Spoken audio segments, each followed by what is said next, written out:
Bonjour à tous, on se retrouve pour une nouvelle recette de charcuterie. Aujourd'hui, on voit ensemble le jambon persillé. Avant de commencer cette vidéo ensemble, je vous rappelle que vous pouvez vous abonner à la chaîne et puis liker. Le petit pouce, ça permet de faire remonter la visibilité aussi de la chaîne. Et puis pensez à activer la petite cloche de notification qui vous permettra d'être alerté à chaque fois qu'une vidéo paraîtra sur YouTube. Au moins, vous êtes tout de suite, vous aurez un petit message, une petite notification vous alertant sur le fait que je viens d'éditer une recette en ligne. Et puis, je vous rappelle qu'en barre de description, vous avez le lien qui vous emmène directement sur le site internet de fastandfurious.fr où vous avez la liste des ingrédients avec les poids, vous avez la liste de matériel qui vous permet un petit peu de vous aiguiller sur ce que vous aurez besoin, les temps de cuisson, les temps de salage, les temps de fumage, de séchage, etc. Vous avez aussi le lien du site internet dans sa globalité qui vous permet aussi d'arriver sur la page d'accueil et après d'aller naviguer là où ça vous intéresse, hein, ou de faire les curieux. Vous avez le blog, vous avez toutes les recettes. Et puis vous avez aussi les liens des réseaux sociaux où j'y poste de temps en temps des petites découvertes, des petites rencontres, l'actualité de ce que j'ai pu vivre.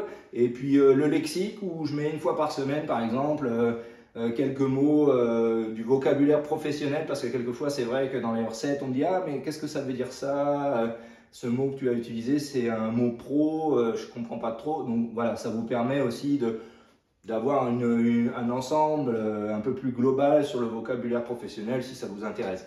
Donc en attendant, nous on va à nos planches, à nos fourneaux, c'est parti!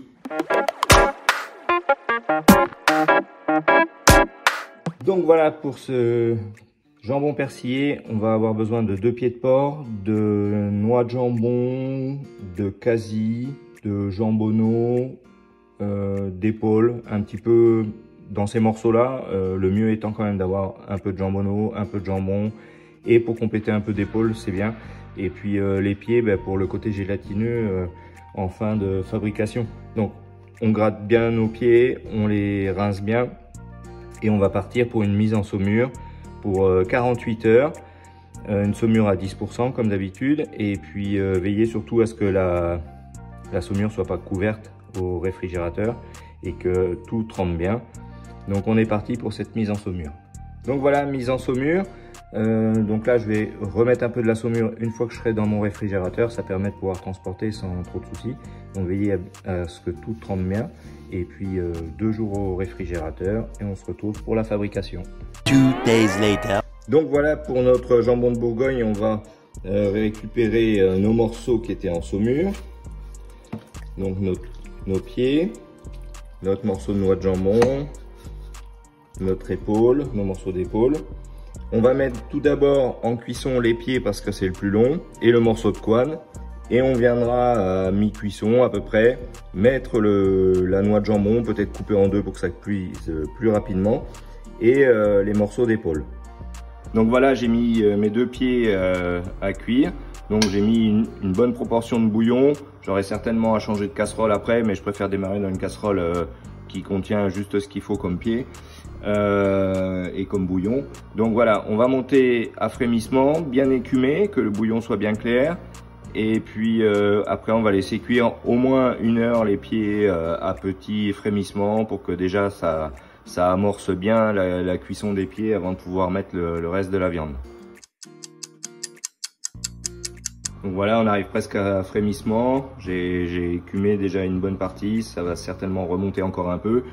Mais dès que je suis à petite ébullition, je mets sur un gaz un peu moins fort afin que ce soit pas un bouillon une machine à laver, voilà, une lessiveuse. Non, ça sert à rien que ça aille trop vite non plus, même si c'est de la couenne et des pieds, ça sert à rien que ce soit en ébullition perpétuelle. Un petit bouillon tout doux, ça ira très bien. Donc voilà, pendant que nos pieds et nos couennes cuisent, on va ciseler de l'échalote qui servira à cuisiner notre bouillon en fin de préparation.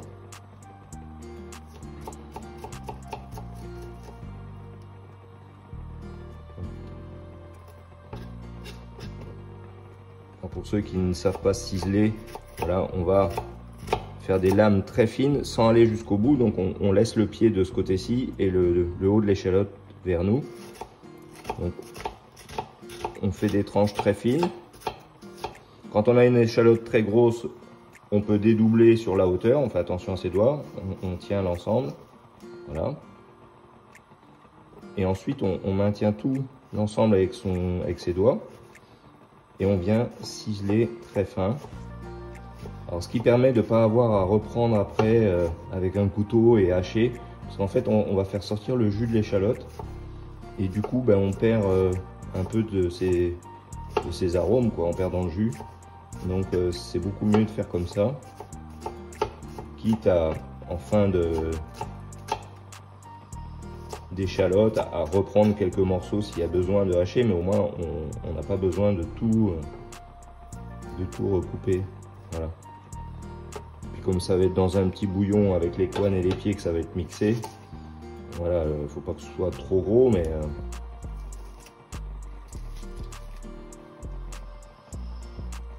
ça, ce sont les aléas climatiques qui font que on n'a pas toujours des super échalotes ou de la super ail, surtout avec l'année humide qu'on a eu.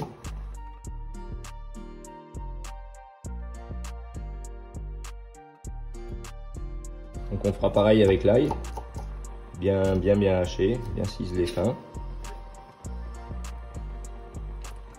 C'est le même process, hein.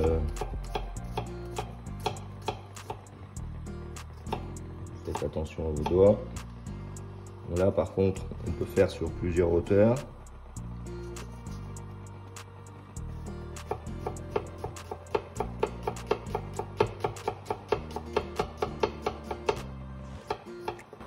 Quand vous arrivez à la fin, vous finissez.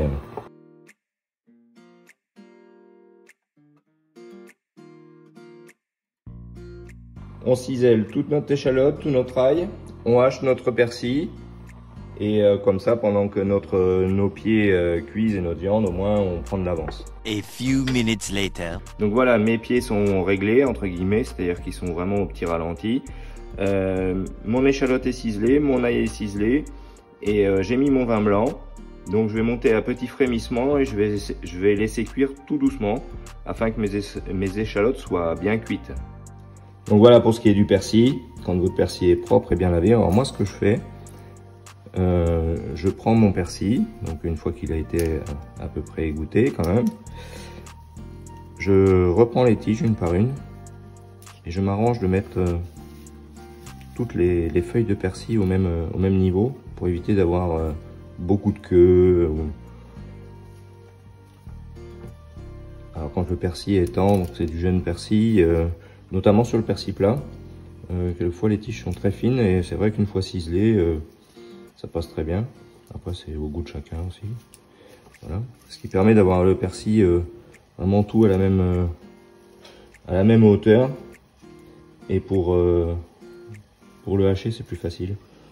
Alors toujours, moi là je parle au couteau bien sûr, hein. S'il y en a qui préfèrent hacher avec un petit hachoir mécanique, libre à vous. Mais comme pour l'échalote en fait, hein, même si vous hachez avec un robot, vous aurez toujours une sorte de purée. Et cette purée, ben, en fin de compte, c'est le jus qui se retrouve écrasé par la mécanique, quoi, en fait. Donc voilà, là je ramasse bien mes feuilles.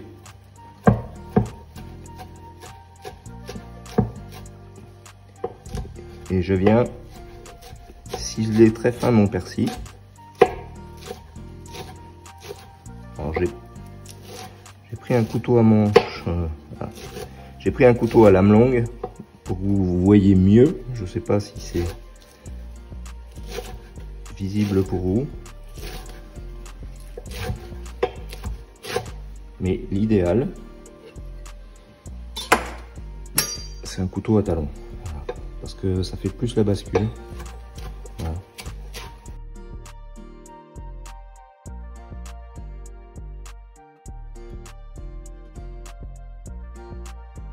Au moins, quand vous arrivez là où il y a quasiment plus que des queues, vous avez plus la main sur les feuilles qui restent.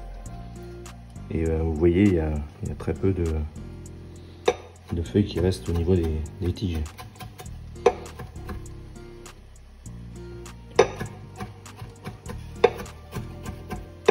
Et globalement, c'est déjà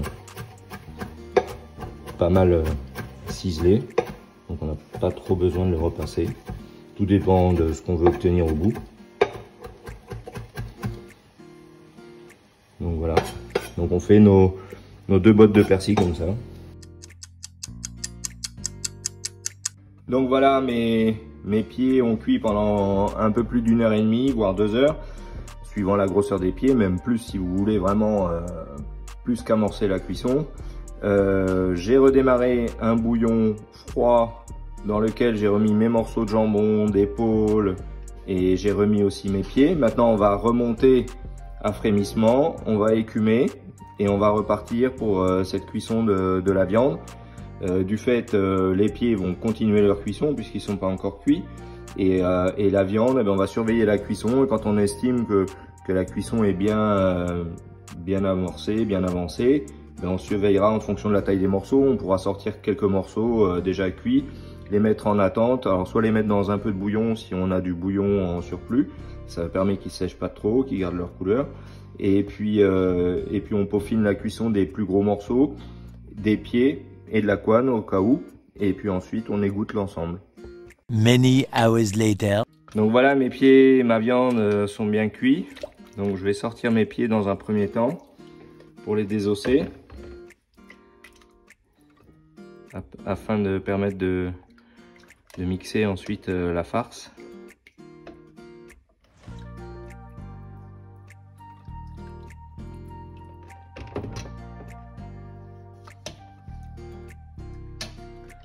Bon, la couenne, je la sortirai à la dernière minute pour la mixer. Donc on va bien désosser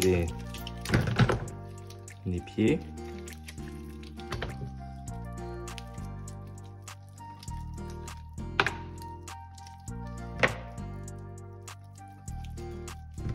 Bon, si vous voulez pas mettre les petites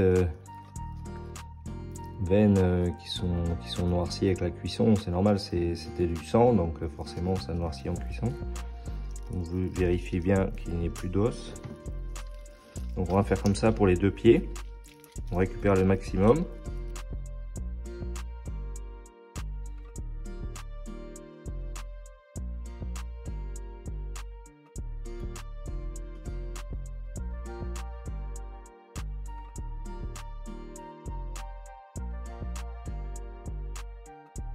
Bon, je vous cache pas, c'est très chaud.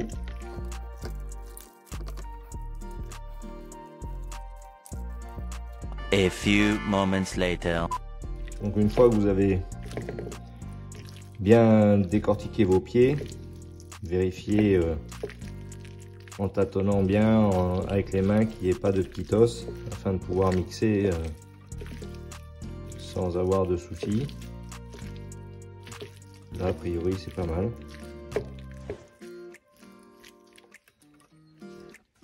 Donc je vais égoutter ma couenne qui me reste dans mon jus afin qu'elle soit bien chaude. Je vais la couper en petits morceaux. Je vais l'ajouter à ceci. Voilà.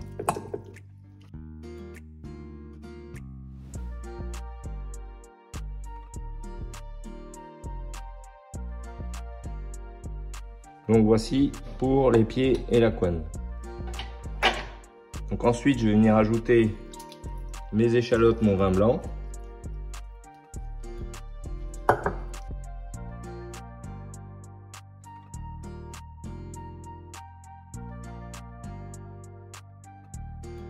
Je vais mettre la moitié de mon persil, à peu près, hein, c'est pas non plus. Donc là, je vais mixer en dehors de la caméra parce que ça fait beaucoup de bruit, en ajoutant une louche de bouillon. Alors attention que votre bouillon ne soit pas trop salé. Et en fonction du goût, je vais détendre avec un petit peu d'eau ou pas. Je vais voir le goût que ça a, que ce soit pas trop salé surtout. 2 seconds later. Donc là, j'ai mixé déjà une première fois pour voir un petit peu la texture globale, le goût. Là, ça demande encore à être affiné, bien sûr. Au niveau du goût, on est très bien. On n'est pas trop salé. Donc ça veut dire que si on doit rajouter un peu de bouillon, on a encore un peu de marge. Et l'avantage, c'est que c'est la couenne. Le bouillon ayant cuit avec des pieds de la couenne, déjà, il s'est encore plus gélifié. Et puis le côté crémeux, ça va être avec un petit peu de gras cuit, la couenne, les pieds, tout ça mixé ensemble va donner de la cohésion une fois qu'on va mettre en moule. Donc là, on a affiné déjà un peu plus la texture. C'est pas mal.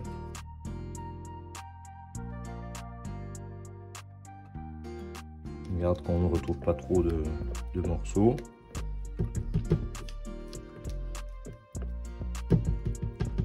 Moi perso, je laisserai comme ça. Je vais goûter.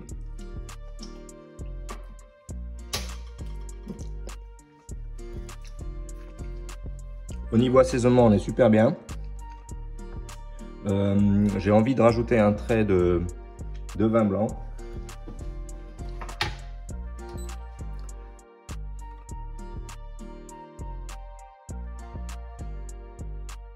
On va rajouter 25 g de vin blanc cru, comme ça, ça te donne un peps de fraîcheur un petit peu, ça ramène un peu d'acidité.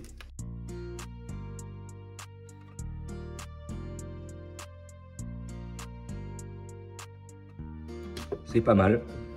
Et on va rajouter un peu de poivre.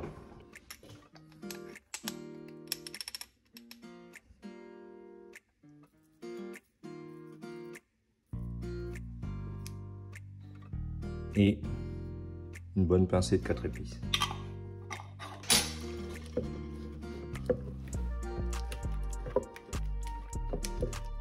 Je vais remixer un tout petit coup pour assembler tout ce que j'ai rajouté. Et ensuite, on va passer au moulage. Donc voilà, pour le moulage, on va faire comme suit. On va mettre une louche dans le fond. Même une 3/4 de louche, ça ira. Et on va remplir avec des morceaux en faisant en sorte que on ait le minimum de trous. Parce que le but, c'est quand même d'avoir un maximum de viande.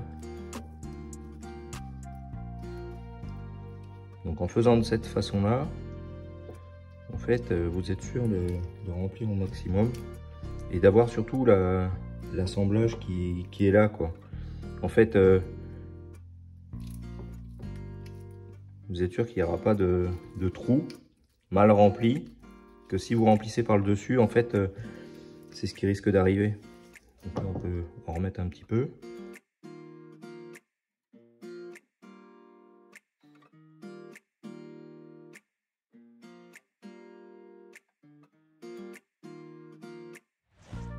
Au fur et à mesure que vous prenez vos morceaux, le gras de cuisson qui reste, vous l'enlevez, ce qui n'a pas fondu.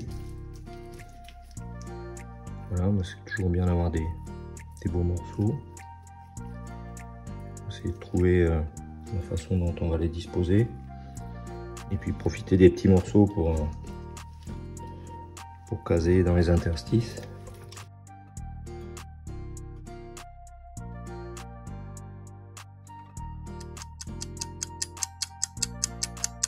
Voilà, l'avantage de faire comme ça, c'est que vos morceaux sont propres à chaque fois que vous rajoutez. Et puis, vous savez comment sont vos morceaux quand vous les mettez, quoi. Vous n'avez pas de surprise de trop à la coupe en disant « Ah tiens zut, là j'ai un gros morceau de gras, j'avais pas vu ». Là, vous prenez le temps de vous les reprendre. On essaye de faire en sorte d'arriver à fleur de moule. Pour que ce soit bien plat. Dans la mesure du possible, comme ça après au moins si vous voulez vous le démouler et avoir une jolie forme, si vous avez fait ce qu'il fallait au départ, vous n'avez pas de mauvaise surprise.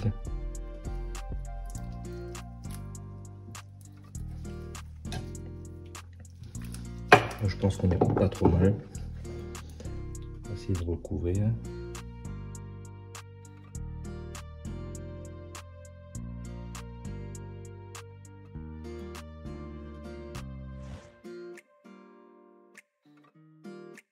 Donc là, pense qu'on n'est pas trop mal sur celui-ci.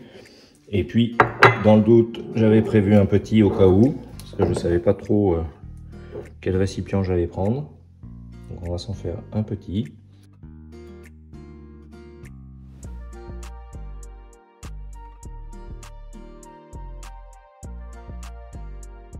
On aurait pu démonter les morceaux avant et mixer tout l'ensemble dedans. Là, il m'a semblé que j'avais largement assez de quoi mixer pour mettre à l'intérieur. Donc, c'est pour ça que j'ai pas pris la peine d'en mixer plus. A few minutes later. Donc là, on va laisser prendre quelques minutes. Et puis ensuite, on passera au réfrigérateur. On va laisser prendre comme ça au moins 48 heures. 2 days later. Donc voilà, après 48 heures de réfrigération, notre jambon persillé. Alors je vais faire une coupe franche pour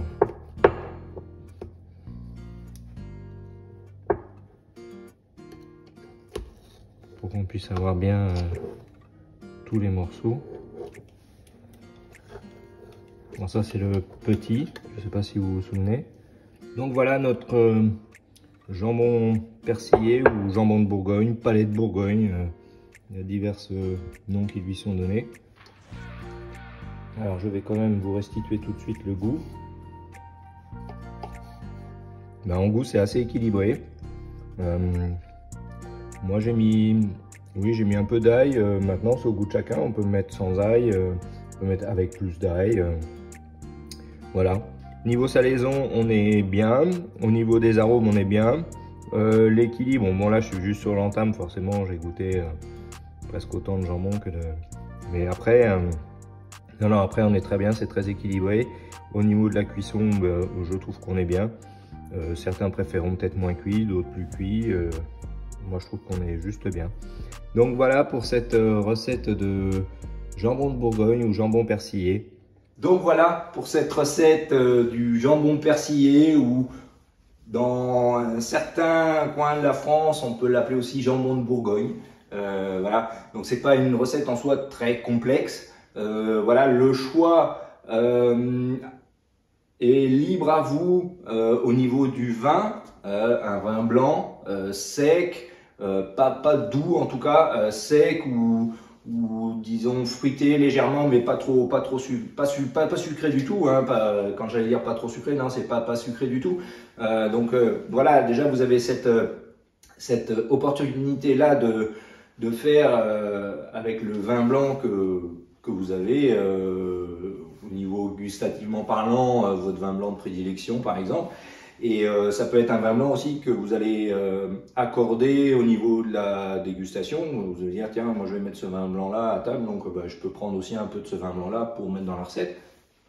Ça c'est un choix. Au niveau des herbes, rien ne vous empêche de vous approprier la recette. Et puis aussi d'aller explorer, de mettre des petites herbes en plus. C'est votre recette, vous la prenez, vous en faites un petit peu ce que vous voulez au niveau gustatif. Moi je vous donne une base.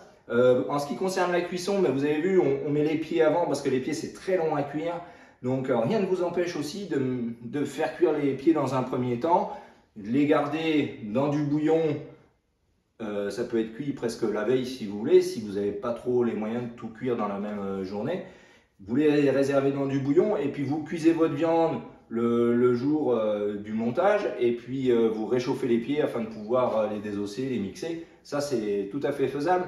Et puis après vous pouvez aussi gérer la fabrication sur un poids donné, faire plusieurs récipients si ça vous paraît une trop grosse quantité, ou diminuer la quantité. Voilà, moi je vous donne une quantité pour la recette. Maintenant libre à vous de faire en fonction de vos récipients aussi. Donc voilà, vous avez beaucoup de façons de procéder pour arriver au même résultat. Alors certains ne mixent pas par exemple des pieds avec de la gelée. Certains mettent le jambon en gelée sans mixer les pieds, sans mettre de pieds même carrément.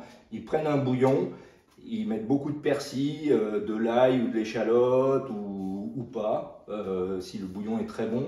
Et puis quand ce bouillon est bien clair, bien filtré, ben, en fait on met tout ce qu'on veut dedans, le persil, l'échalote, l'ail, et on moule comme ça. Ça c'est aussi une façon de faire. Moi j'aime bien le côté mixé, ça amène de l'onctuosité, ça reste pas une gelée brute comme ça pouvait se faire à un moment donné. Et puis on reste sur du tout cochon aussi. Certains vont mettre aussi des pieds de veau.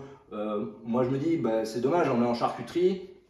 Pourquoi ne pas utiliser les pieds de porc puisqu'on va avoir le même résultat à l'arrivée. Donc voilà, c'est pour ça que j'ai voulu faire un persillé tout cochon parce que pour moi c'est plus logique. Voilà, tout simplement. J'espère que cette recette vous a plu et puis n'hésitez pas à liker, à partager. Je vous dis à très bientôt. Portez-vous bien. Ciao!